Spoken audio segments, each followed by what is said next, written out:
so we want to honor your time and thank you for coming out today to First United Methodist Church of Salisbury. My name is Mark Conforti, and I have the honor of serving as the senior pastor of this wonderful church. Today, we are really blessed to welcome Elizabeth Shulman all the way from Ohio. She is the author of the book, Finding Sanctuary. If you haven't picked up a copy yet, there are some available for $12 at the end of our program. She is a chaplain, a researcher, a former pastor who has taken all of these skills and insights and education to help people like us care for our loved ones. So, without any further ado, would you join me in welcoming Elizabeth Shulman? Thank you, Mark. I had the great pleasure of worshiping here this morning, and there's nothing like being with like-minded people in a friendly environment, and I'm so thankful that you all are here. And I would like to begin with a story. There was once a boy who wanted to meet God, and he figured it was going to be a long trip. So he took his backpack, and inside of it, he put small cakes and some soda pop, and he set out on his way. Before he had gotten very far, he saw this old woman sitting next to the pond watching the birds. And she looked up at him and smiled. And so he walked over, and he sat next to her. And they ended up spending the whole afternoon sitting next to each other, eating small cakes and drinking soda pop, and neither one said a word. And after some time, the boy figured it was time to go home. So he got up and turned to leave, but he turned back and went to the woman and gave her a hug. And she gave him the most beautiful smile he had ever seen. And when he got home, his mom said, "My son, what have you done today that has given you such a look of joy on your face?" He said, "I went and sat next to the lake and watched birds and drank soda pop and ate small cakes with God, and she has the most beautiful smile you've ever seen."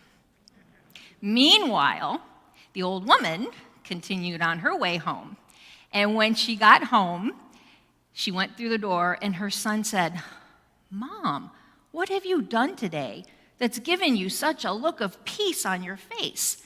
And she said, "I sat next to the pond, watching the birds, eating small cakes, and drinking soda pop with God. And do you know he's much younger than you would think?" So here we all are. Can you hand me one of those folders? I was going to pass it to. Each with our own story, with our own reason for being here. I can give you this. And just to give you a brief background about my story, when I was in high school, my grandma lived with us. And she had a form of vascular dementia. And she had also had a stroke when she was in her 40s, and she wasn't able to really regain her speech after that. So here I am in high school, very self-centered, not even considering putting myself in her shoes. All I knew was that she was constantly packing to go south, even though she couldn't say where south was.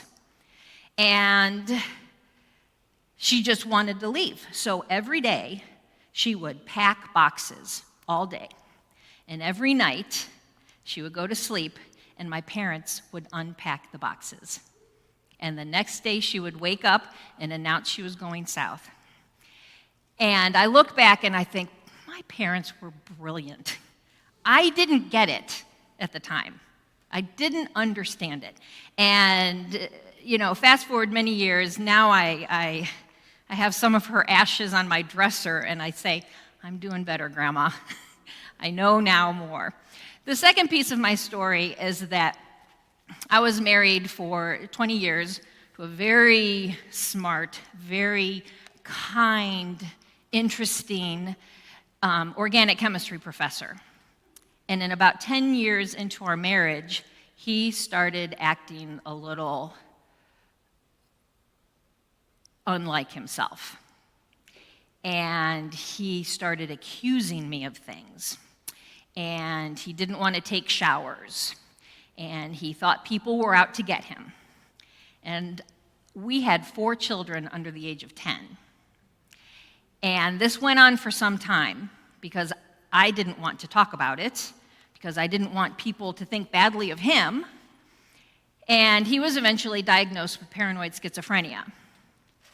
And while paranoid schizophrenia is a mental illness, and Alzheimer's dementia is a brain disorder, there were so many similarities. And at the time, I was a chaplain for a 600-bed nursing home.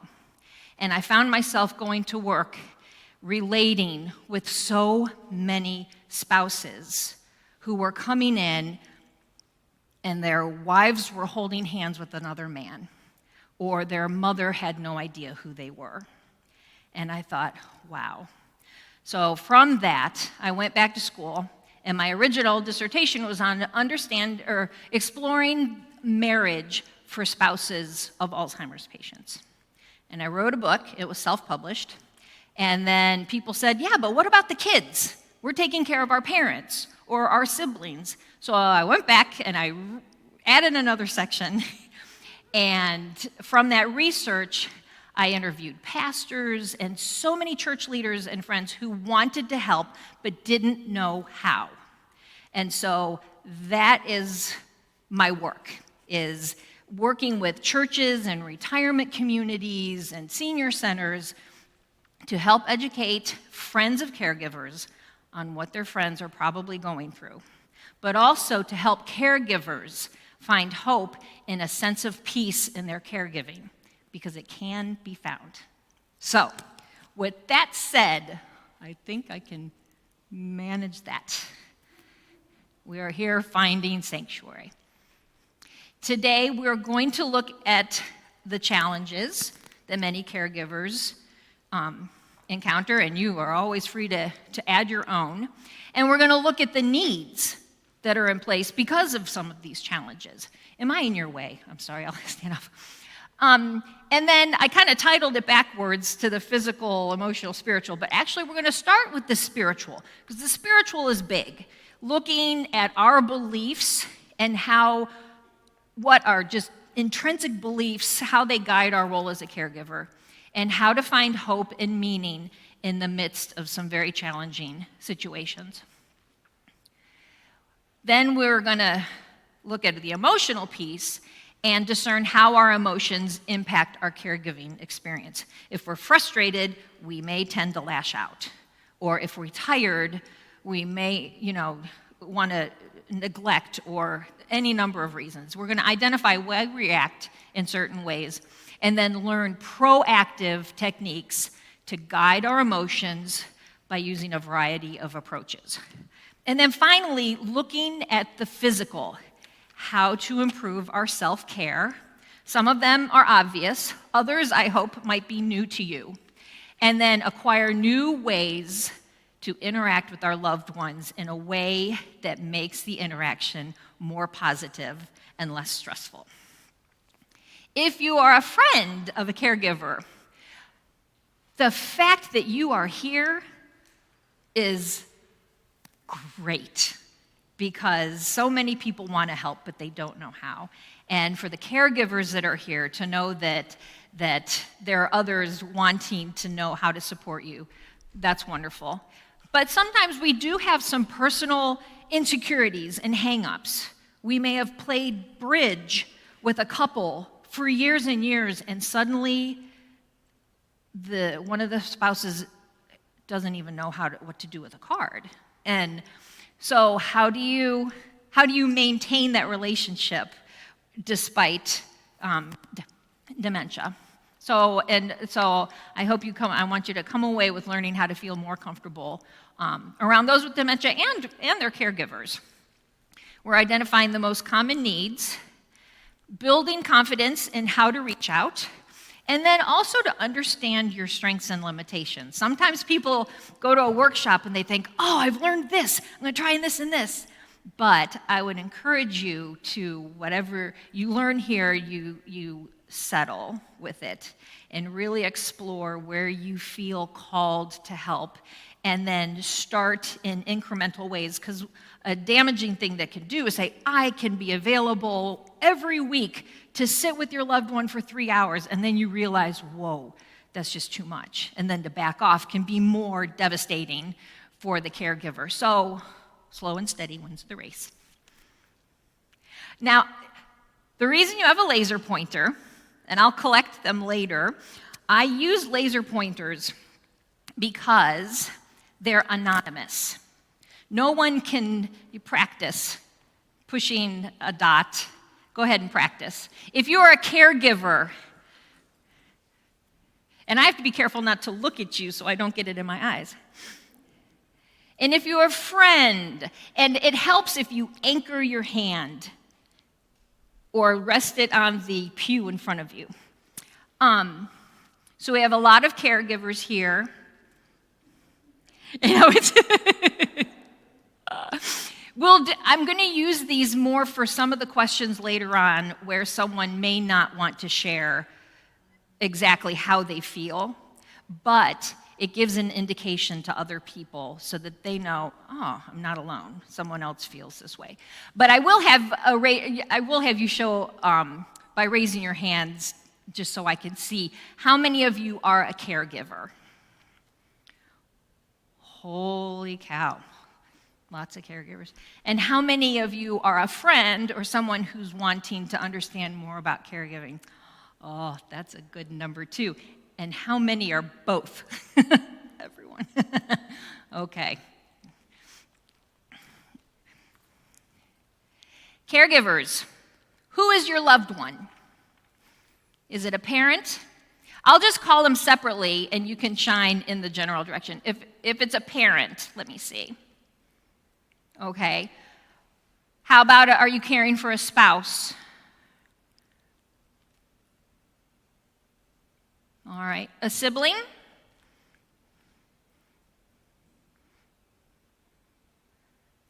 A friend?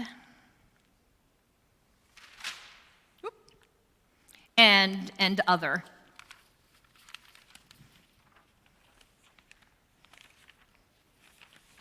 Okay. Oops, I lost my page when I...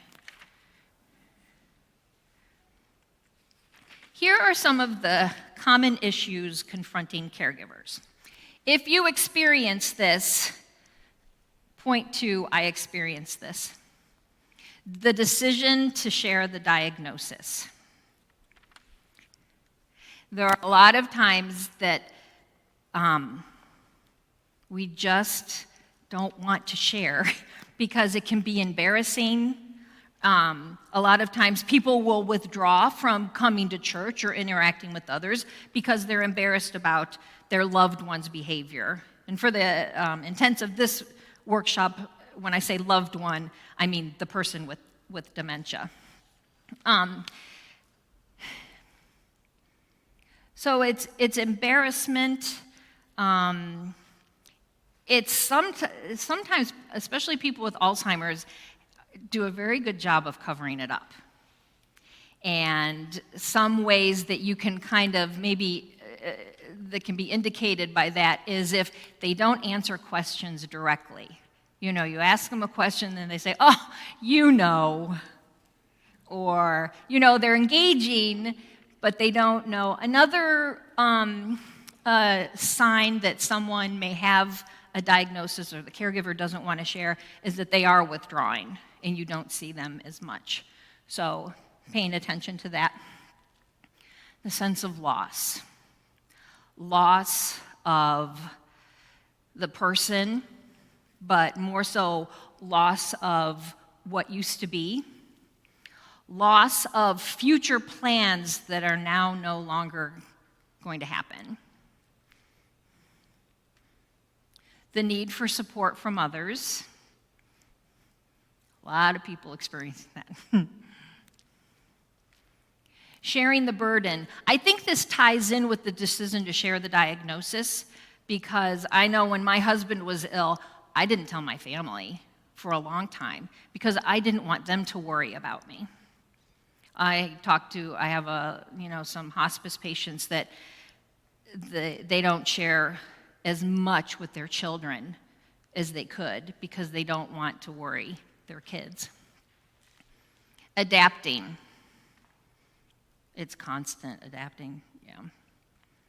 Adapting to so many things, not just emotionally, but physically. Uncertainty about the future. Some forms of dementia, some forms of dementia can go and last a long time. What's the name of that book? You may be familiar, the longest loss or something. And it just talks about it's such a slow diminishment of the person. And where it's heading is usually not happy. The sense of burnout. Yeah. And role changes. I saw a lot of hands come up for that. I wanted to share something a wife told me. I don't feel like there's a husband and wife relationship as much as there is a mother and child relationship. And I feel really, really responsible that he's taken care of. And I guess the fact that I'm married to him, having been married to him for 42 years, I just can't let him down at this point. But being a mother to him is not a husband and wife relationship. A daughter shared with me, my mother hasn't known who I am for almost a year. It was heartbreaking at first. Then she started thinking I was her sister. And I'd explain over and over that I was her daughter. Plus, her sister died years ago. Trying to get her to believe something that her brain no longer knew made it worse. Once I stopped trying to convince her who I was, she seemed to enjoy me more. And having her enjoy our visits became more important to me than her knowing how I was related to her. That has been the biggest lesson for me. It's not how she sees her situation. She has dementia. She can't help it. Rather, it's how I respond that determine how our interactions go. Now when I visit her, I let her lead the way, and I just go with it. In a weird way, it feels like I'm honoring her more by doing that instead of constantly arguing with her about what is reality. We both enjoy our visits more. Can you relate to these? One or the two? Okay. So as we go forward, just to know there's so many similarities in what people experience with regards to the challenges and the needs, but there's just no one way to care for dementia and to find what works with you. And the reactions to challenges are as varied as the caregiver. One person may have no problem with taking their parent to use the bathroom, where another person they just can't do it. So knowing that your unique style is your unique style, and I truly believe that when our intentions are pure and we really want what is the best for our loved one, that there are no wrong answers. There's no wrong way of caregiving if your intentions are pure. I wanted to give you an example of how people differentiate in their experience of caregiving just by showing these two slides that I discovered when I was doing my research. And it was the spectrum of couplehood. And this researcher, Lori Kaplan, looked at 68 caregivers where one or both were in a facility. Either they were in a retirement center and the husband or wife was maybe in the memory care unit. But 68 spouses. Out of them, 32% of the well spouse reported feeling little or no change in their marriage. Many of them felt this sense of oneness in and with their spouse. And some of them, it was the commitment to the vows, following through on what you said you were going to do when you walked down the aisle so many years ago. But 68% reflected varying degrees of commitment. And it went in a spectrum of we are in this, I am caring for you, to an I. My wife or my husband doesn't know who I am. And is there anyone who'd be, I won't look and see who who points, but is there anyone who's somewhere on that spectrum? No answers. When it comes to things like the intimacy of marriage and how you interact with your spouse, I think especially with marriages, we just need to throw out assumptions. We assume that because someone has been married for a long time, I'll never forget celebrating a woman's 65th wedding anniversary. And I just said, wow, congratulations. What an amazing accomplishment. And she looked at me and she said, I've never told anyone this, but they weren't happy years. And I was floored because my assumption was if you are married for that long, it's because you are madly in love and it's a good marriage. And there are plenty of marriages like that, but not all marriages are like that. So to be careful to not make assumptions when you're thinking about your friends who may be caregivers. Here, I'd like you to respond, because everyone responds differently to their experience of caregiving. Would you say, on a scale of 1 to 10, I feel despair, I feel lost, or I'm hopeful? I know, it's hard if you're just doing like this. You kind of got to balance your hand. So all over the place. Okay, good. A little more on the hopeful side. How about I have no confidence in my ability to caregiver? Or if you're a friend, I have no confidence in knowing how to help.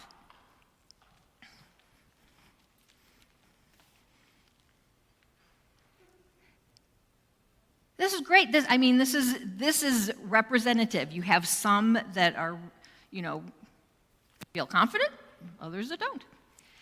The belief, now this is a typo in your slide, so don't look on your handouts because I misprinted it, but the idea of this is not how it should be. Or this is exactly how it should be. I'm here, these are the cards I was dealt. Oh, this is not how it should be, seems to be. Okay. And then the last one, I feel lost or forsaken, or you feel God's presence.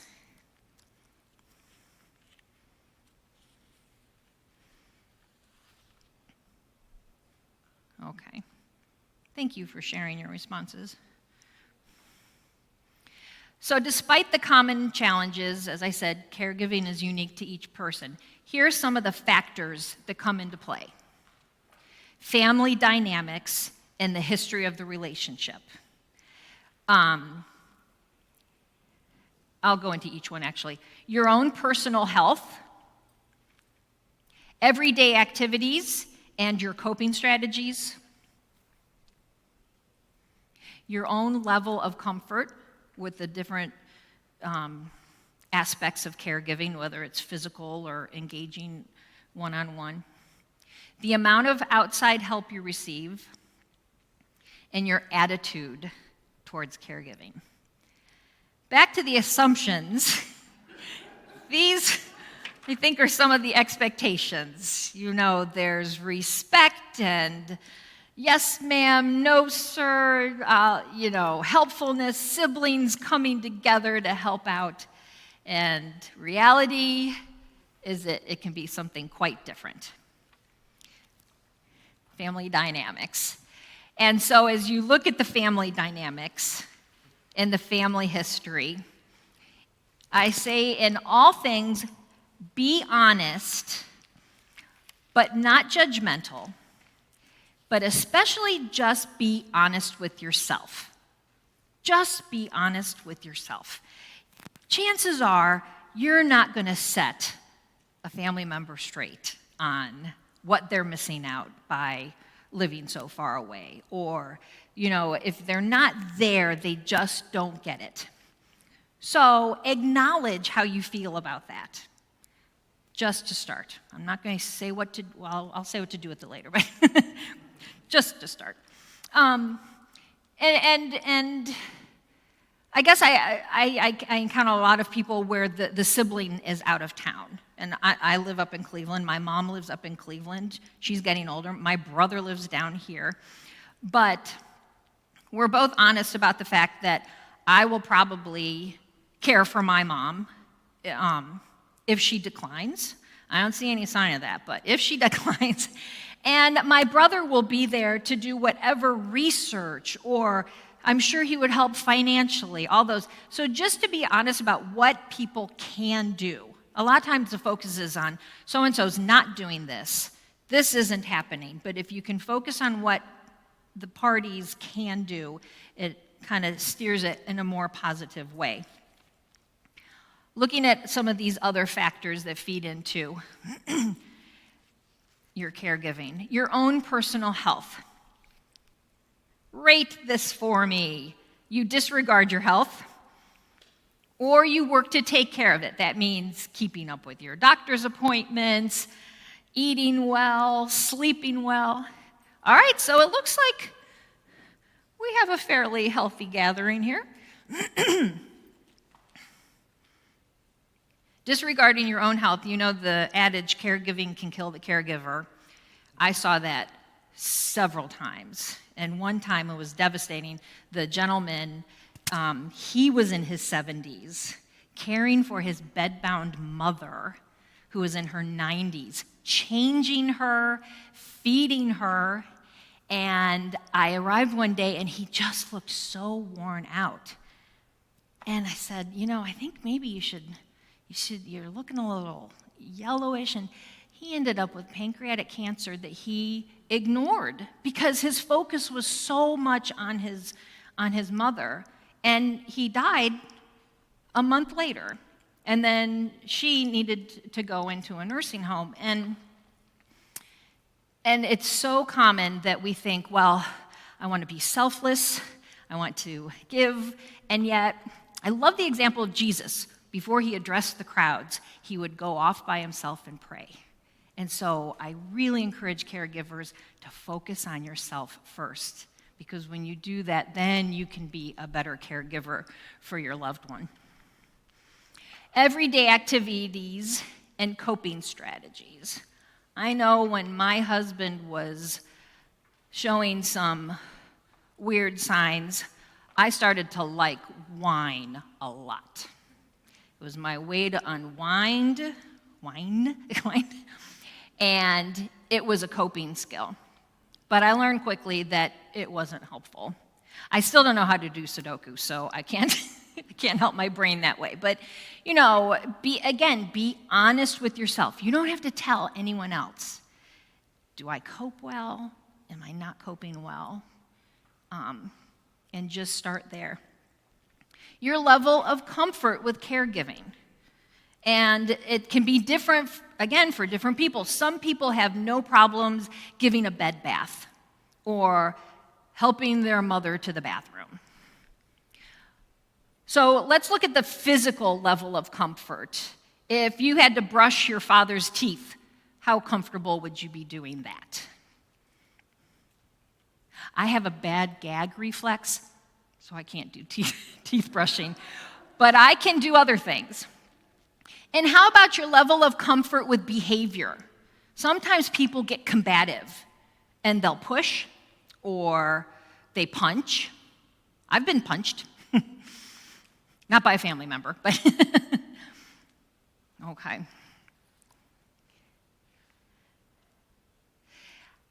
How much help are you receiving?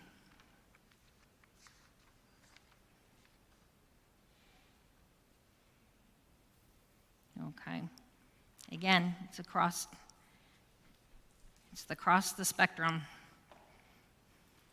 So we've looked at all of those, but now I want to look at attitude, because I think attitude is far and away the most important.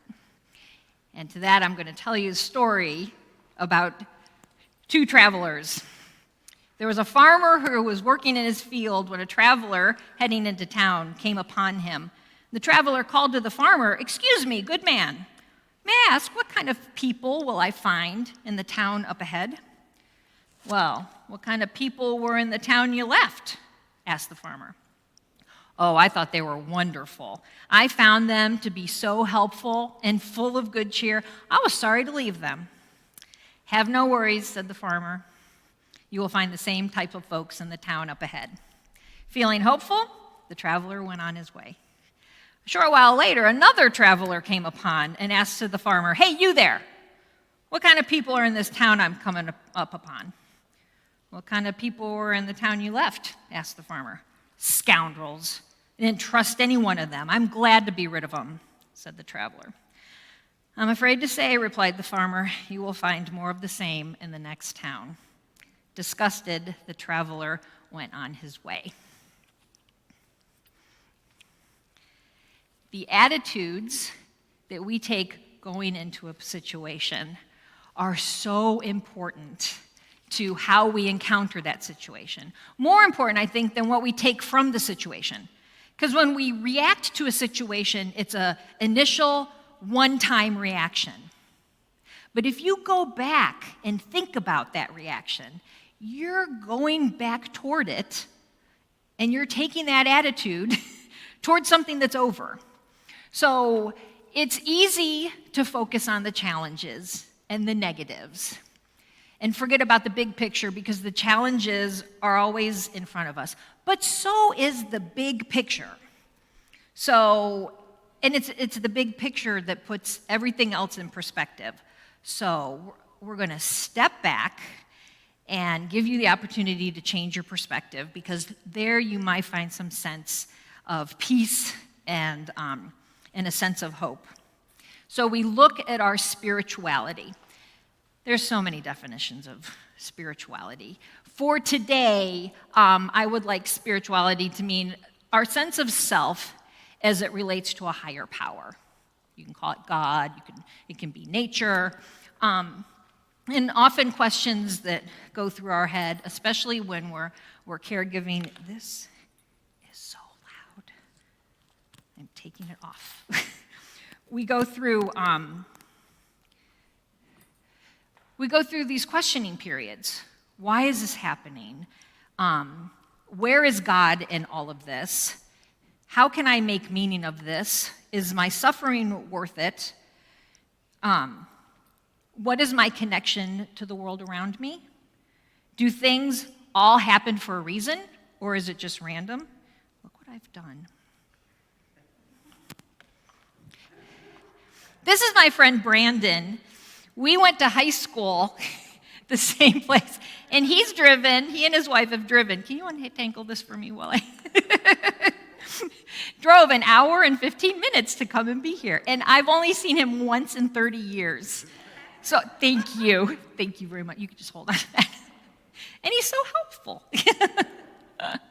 And how can I live my best life possible? So when we think about spirituality, again, as with dementia caregiving or anything we approach in life, it's unique to you. There may be some similarities, and it's really nice to find common ground with others, but it's really special if you can just be honest with yourself about what you believe and have faith in that and rely on that. So spirituality may have come about lessons that you were taught when you were little. Sometimes those change. Wisdom that you have gained through your life experience. Conclusions you've reached because you kind of tested it. Things that just make sense to you. I believe this not because my parents taught it to me, not because the church taught it. I may be a blasphemer for thinking it, but there are some things that I just believe because it makes sense to me and it feels right. So I put a worksheet in your folder, and I'd like you to take a moment. There's one folder that didn't have a pen in it, so if you need a pen, let me know. And I would just like you to take a few minutes, and you don't have to share this with anyone else, but to me, God, or supreme source, or the force, or, to me, whatever you choose to call your higher power is what? And if 3 spaces aren't enough, you can add to it. And then the next question, as a child of God, or as a student of the universe, or as a person in this world, I am. And then a few things that you have absolute faith in.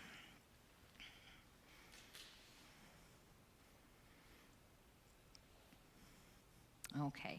Now, I don't want to put anyone on the spot, and I have answers gathered from, a bunch of workshops where we have common responses. But is there anyone who'd be willing to share what God is to you? He's love and he's everything. I'm sorry? Almighty. Attentive. I'm sorry? Near. I thought you said weird. I was going to say, isn't he though? No. God is near. Mm-hmm.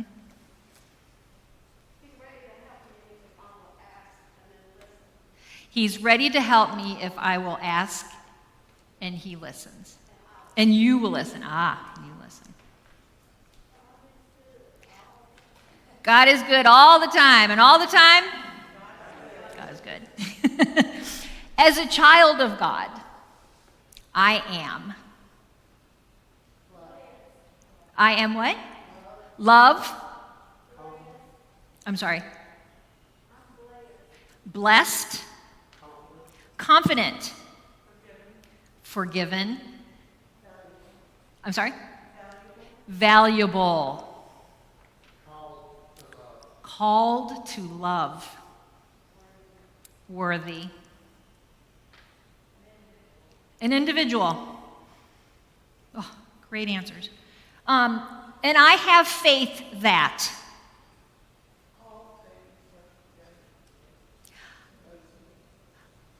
all things work together for good for those who love him.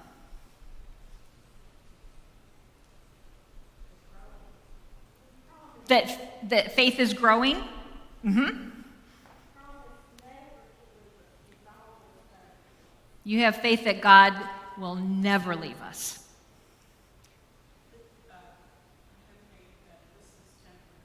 I have faith that this is temporary. Better days are coming. Prayer is the answer. What powerful statements that you have for your sense of who you are and how you relate to God. And in fact, they're very similar to some common answers. God is love, all-knowing, ever-present. I am loved. I am watched over, not alone and cared for. I have faith in God and eternal life, that God loves me. All of your answers were kind of, very positive. So, spiritual tools, when we know what we believe, how do we apply these to our experience as a caregiver or as a friend who wants to help a caregiver? Remember the big picture. There are some, if you've raised children or trained a puppy, there are activities that can be exhausting. And when you're in the moment, it seems like it's never going to end. I thought my children were never going to sleep through the night, but they do. And remembering the big picture, this too shall pass. God loves me. Stay present in the now. How often do we rob ourselves of right now by worrying about something that may never happen, or rethinking and replaying an event that we regret? The only time we ever have is right now. And regardless of the struggles that you're incurring in your life today, and they may be tremendous, and at times they may seem overwhelming, right now, you're sitting in a peaceful place. You're surrounded by people that seem very friendly. You've probably been fed. The weather is nice, just right now. And if you can remember when things get crazy and just stop, it's always okay in the now. Stop shooting all over yourself. Did you think I swear? When I was doing my chaplain training, I went to my supervisor. I said, that family should be doing more of this, and I should have prayed this way, and that father should have had on her seatbelt. And she said, Elizabeth, stop shooting all over yourself. I thought, isn't this religious? Why are we talking like that? But I will tell you that no word has made more of an impact on me and how I view life than to ask myself, do I think something should be different? Because chances are, I would dare say 100% of the time, if you are unhappy or stressed or frustrated, it's because a part of you thinks that something should be different. So, ask yourself when you're having an emotion, because thoughts are what contribute. You feel a way because you're having a thought, a certain way because you're having a thought. Do I think this situation should be different? And I would argue that thinking that something should be different goes against so many of the spiritual beliefs that I have heard you say in this room. If God or our higher power is all-knowing and all-loving and wants the best for us, then should anything be different? If we think something should be different, then we're not dealing with reality. We're focused on something that isn't, because it should be that way. So pay attention to how you think about things, and if you're frustrated, ask yourself, am I shooting on me?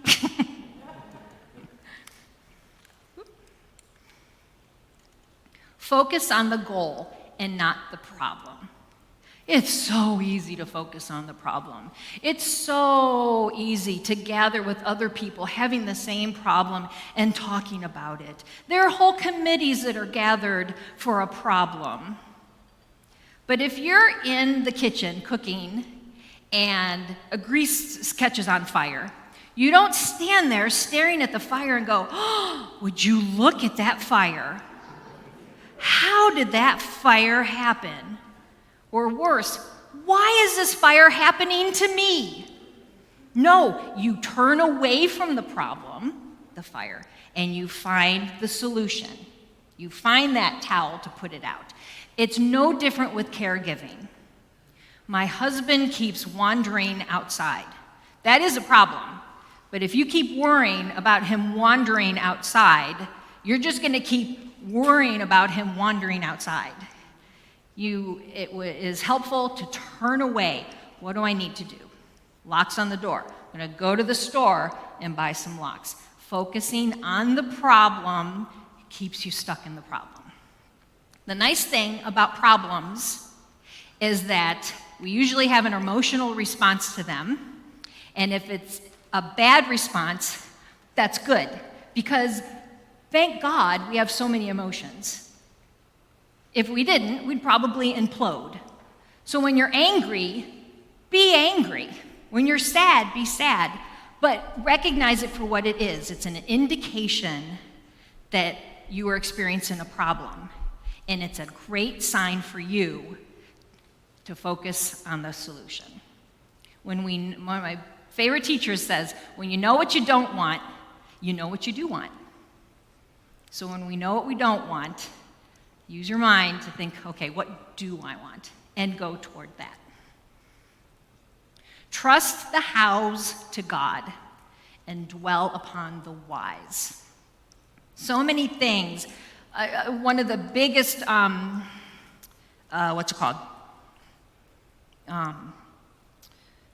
challenges that a caregiver may encounter is when their loved one needs to be placed into a facility. It's heart-wrenching. And a lot of people don't know where to begin. You don't know how. Well, you do know why, because you want them to be safe. And you do know what you do know. So, do what you know. I don't know how I'm going to find a facility that is safe, that is attentive, that makes my mom feel comfortable. But what do I know? I know that they exist.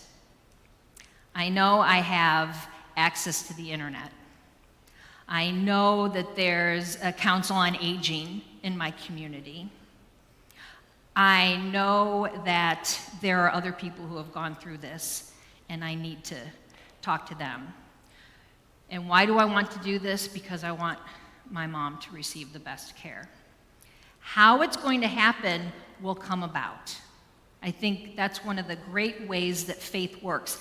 God can work on the hows. If you focus on the solution and why you want it, and when you're able to do that and the hows present themselves, after you have done what you know, you've researched, you've asked questions, but focusing on the hows can get you stuck.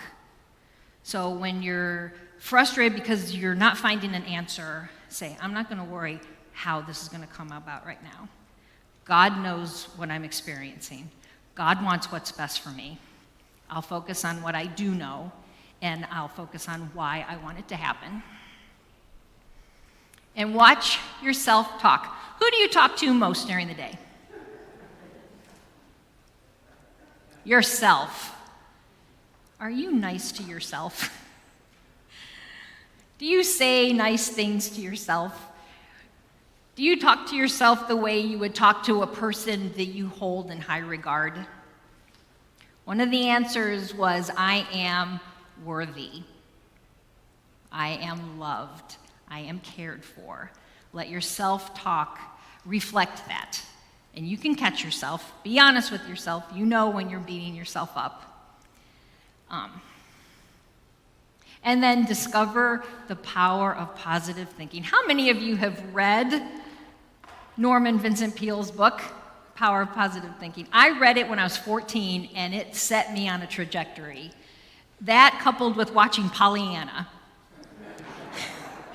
Because, I mean, why not think positively? I actually looked at a bunch of different studies. They all kind of come up with the same solution, or the same, I'm having word finding difficulty. The results. That about half, just as a baseline, about half of our happiness is based on our genetics. 40% is in our eternal mind. And then 10% on our circumstances. But again, this is a baseline. There are ways to increase your happiness, which can change the way the pie chart is divvied up. How do we do that? Approaching with the problem with the assumption that there will be a positive outcome increases the chances of that result. If you approach a problem, this is one place you can assume, assuming that it's going to work out for you, the chances that it's going to work out increase. How many of you have been watching the Olympics? Some of those Olympics spend up to an hour or two every day visualizing the end result. and it has marked improvement on their performance. We may not be able to do that bobsled like other people, but we can envision what we want for our loved one and what we want for our own life as it relates to caregiving, as well as any athlete. And so I encourage visualizing what you want that to look like. It's fun. God gave us these imaginations. Use them to serve us and to enjoy it.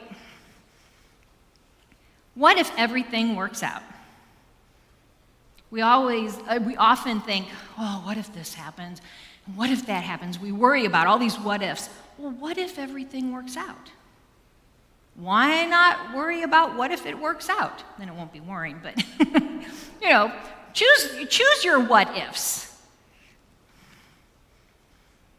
Again, I've mentioned, use your God-given imagination to visualize what you want. Do you know that everything you see around you started as a thought? This pew, someone imagined it. It was up in their imagination. They visualized how they wanted it to look before it was actually built. It's true for everything around us. So, before a physical interaction with your loved one can take place in a positive way, remember how you think about that interaction and the intention you have going into it can increase your happiness, can increase the interaction. Would you rather be right or happy? An out-of-town relative comes and says, you're doing it all wrong. Dad always used to eat grape nut cereal. I don't know why you're feeding him Kellogg's. The list goes on and on. Well, if you're the loved one living with the person, you probably know what's best. But to argue and say, well, believe it or not, Dad doesn't like grape nuts anymore. You can explain.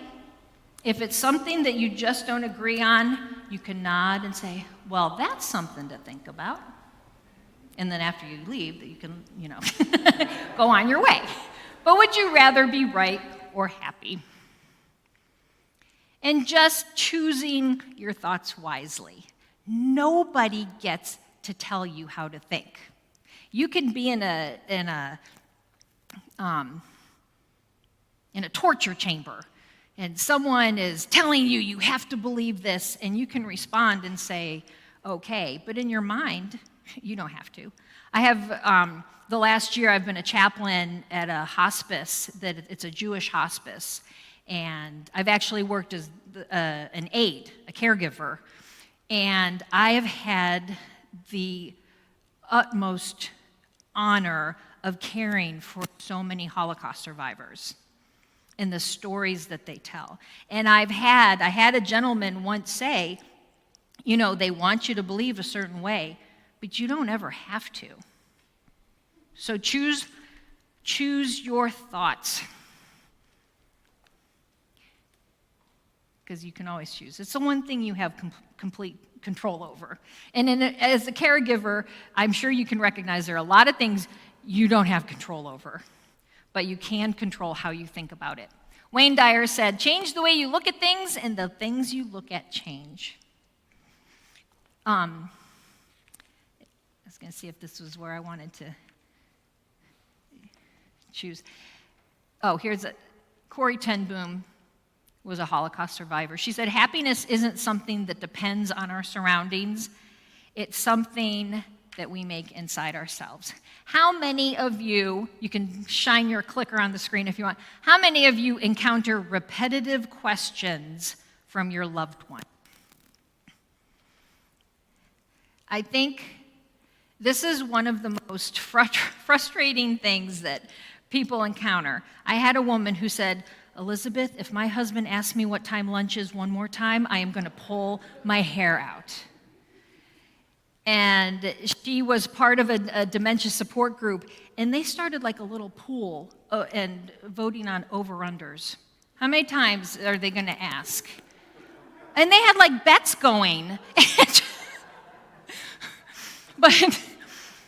But one way is to, kind of reframe, change the way you look at something.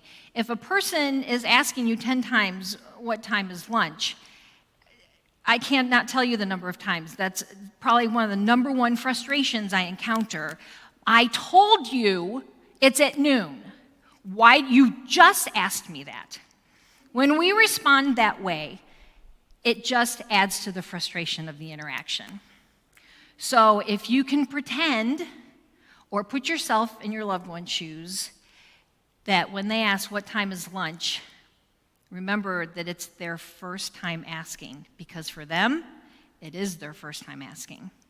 And just say noon. The nice thing about dementia caregiving is you have lots of opportunities to practice.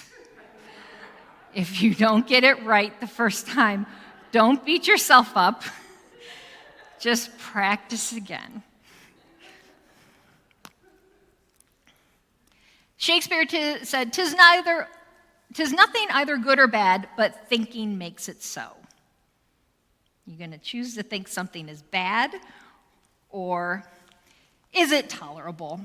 It can seem, the slide I told you about the dog, it can seem devastating when your mother no longer remembers who you are, or when your husband introduces you to his wife at the nursing home.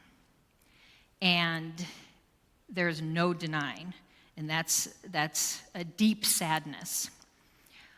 But to put yourself, again, in their shoes, it's a poor comparison maybe, but I liken it to, say your loved one lost their left hand.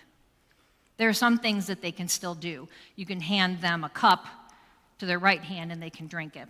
If you hand them a tray of food, they're going to have some difficulties. And if you hand it to them and expect them to take it from their left hand, they're not going to do it because they don't have it. The brain is a physical organ, but it's so miraculous because that's where the personality is and the essence of the person that you love. But when the arteries constrict or the plaques form from Alzheimer's, it's a very physical thing, and it just manifests itself in that most intimate kind of way. But remembering that it's neither good or bad, it can feel bad, but it doesn't have to be. The woman in the slide earlier, she realized that it didn't diminish their interactions when she chose to not argue with her mom and say, "I'm not your sister," and just went with it. And it changed the whole tenor of their interaction. "Do not be conformed to this world, but be transformed by the renewal of your mind, that by testing you may discern what is the will of God, what is good and acceptable and perfect." I think that scripture came to me because so much of what we see is what we focus on. And yet there's that bigger picture that we can choose to focus on. Jesus said, "The kingdom of heaven is within you." So going in to find, and not depending on what we see outside of ourselves. Maya Angelou said, "When we know better, we do better." And our beliefs, our spiritual beliefs affect our thoughts, which then affect our emotions. And so I want to give you some emotional tools. Be honest with yourself on paper. When you're having a strong emotional response, if it's stressful and it's not pleasant, just write it down. You can keep a journal, or you can just write it down and crumple it up and throw it away, because there's something about getting the thoughts that are up here in your head physically out can be a way to just draw some of that energy, that negative energy away, and then get rid of it. And again, you may get to practice this 50 times a day, but get it out onto paper. Find an in-person or online support group.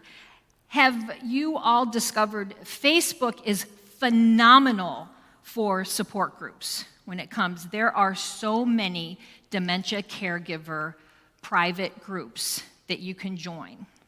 And there are Christian-based ones. They tend to be a little friendlier and less judgmental. But there are many, especially ones originating out of the UK and Australia. There's something, they have a leg up.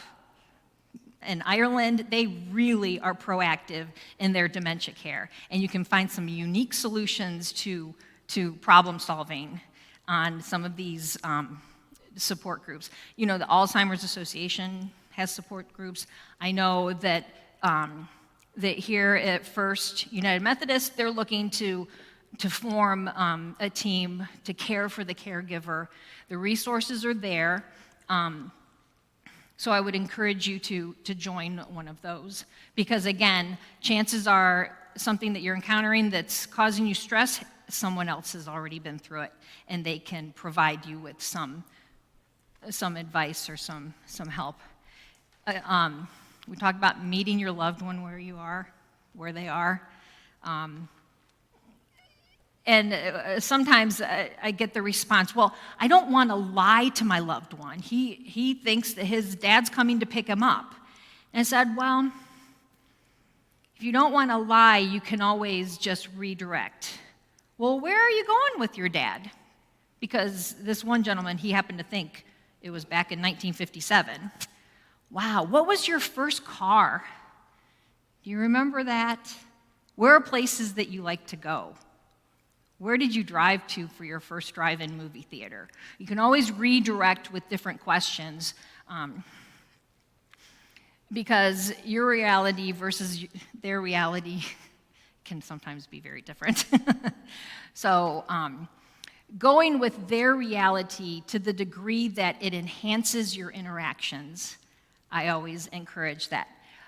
Remember, value happiness over assurance and logic. Dementia care is not about being logical or setting your loved one straight. It's about providing comfort and reassurance. Determine your needs and to ask for help.